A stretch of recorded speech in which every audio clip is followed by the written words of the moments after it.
Hello guys, welcome to your top cinema. তো আমি দেখে নিয়েছি জিও হটস্টারের উপর রিলিজ হওয়া একটি ওয়েব সিরিজ, যেটি বিগত 8 সপ্তাহ ধরে রেগুলারলি চলে আসছে।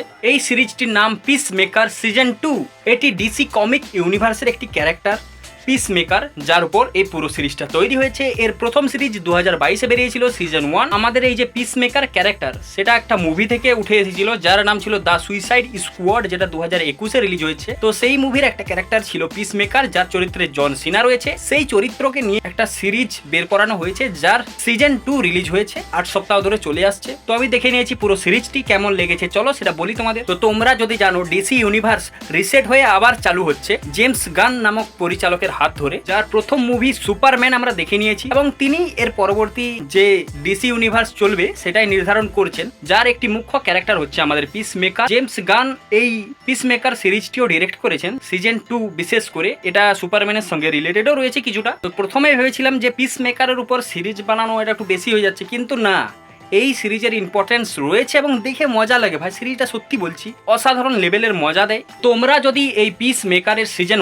1 দেখে থাকো, তাহলে তোমরা জানবে যে এখানে অনেকগুলো ক্যারেক্টার রয়েছে। আমি তোমাদের প্রথমের স্টোরিটা একটু বলি। আমাদের পিস মেকার, যার নাম হচ্ছে ক্রিস্টোফার স্মিথ, যার ক্যারেক্টারে রয়েছে জন সিনা। তো সে শান্তির জন্য যা ইচ্ছে করতে পারে, যা করতে হয় তাই করবে সে শান্তির জন্য, তাই তার নাম পিস মেকার। তো প্রথম সিজনে দেখানো হয় পিস মেকারকে আরগাস নামের একটি আমেরিকান সংস্থা একটি কাজ দেয়, যে প্রজেক্ট বাটারফ্লাই নামের একটি এলিয়েন সংস্থা আছে, যাদেরকে মারতে হবে। তো জন সিনা এই কাজে বেরিয়ে পড়ে এবং তার সাথে কিছুগুলো সদস্য অ্যাড হয়। তো তাদেরকে নিয়ে সে বাটারফ্লাই প্রজেক্ট ধ্বংস করে এবং তারপর তাকে জেলে ঢুকিয়ে দেওয়া হয়। তারপর শুরু হয় আমাদের সিজন 2, যেখানে ডিসি ইউনিভার্সের কিছু ক্যারেক্টারকে কিছুক্ষণের জন্য দেখানো হয় এবং তারপর শুরু হয় কাহিনী। সিজন 2-তে রয়েছে অনেকগুলো ক্যারেক্টার। প্রথমে আছে ক্রিস্টোফার স্মিথ, যার চরিত্রে জন সিনা রয়েছে। এরপরে আছে লিও এডেবায়ো, যে হচ্ছে আমাদের অ্যামান্ডা ওয়ালারের মেয়ে, যে আমাদের ডিসি ইউনিভার্সের একজন প্রধান কর্তা। এবং তারপরে রয়েছে এমিলিয়া হারকোট, যাকে আমাদের পিস মেকার নিজের সোলমেট ভাবে। এছাড়া রয়েছে অ্যাড্রিয়ান কেজ,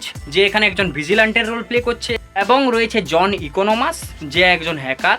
এছাড়া আমাদের ভিলেনের চরিত্রে রয়েছে রিক ফ্ল্যাগ, এবং এই সিরিজে দেখানো হয়েছে পিস মেকারের বাবা রয়েছে হোয়াইট ড্রাগন, তাকেও দেখানো হয়েছে অনেকটা সিরিজ জুড়ে। আর আমার জন্য যে মেন ক্যারেক্টার, সে হচ্ছে ইগলি, মানে একটা ইগল রয়েছে, যেটা জন সিনার পোষা, মানে পিস মেকারের পোষা একটা ইগল, যার নাম ইগলি। সে ভাই মেন ক্যারেক্টার আমার ক্ষেত্রে। তার একটা এন্ট্রি সিন রয়েছে ভাই সাপ অসাধারণ। তো এই সিরিজের কাহিনী মোটামুটি হচ্ছে মাল্টিভার্স নিয়ে। জন সিনা ভুল করে তারই মাল্টিভার্সে নিজের ক্যারেক্টারকে নিজেই মেরে ফেলে, এবং সেই মাল্টিভার্সে সে যেতে চায়, কিন্তু সে যেতে পারবে কি পারবে না, এবং কি হবে এতে সমস্যা, এবং তার বন্ধুরা কিভাবে তাকে সাহায্য করবে, সবকিছুতে সেই নিয়ে এই পুরো সিরিজটা রয়েছে।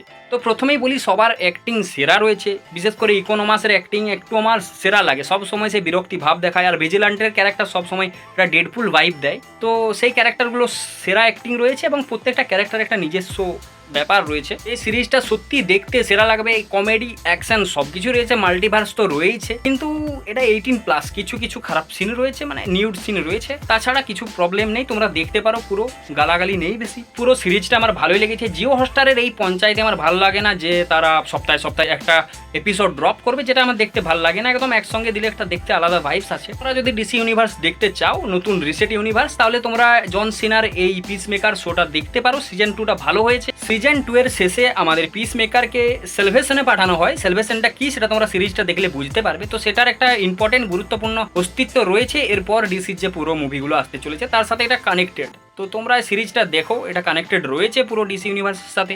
তো তোমরা ফ্যান হলে নিশ্চয়ই দেখো, মজা লাগবে। প্রচুর অ্যাকশন রয়েছে, কমেডি রয়েছে। তো যাও, এটা হটস্টারে পেয়ে যাবে। Thanks for watching, tata, bye bye.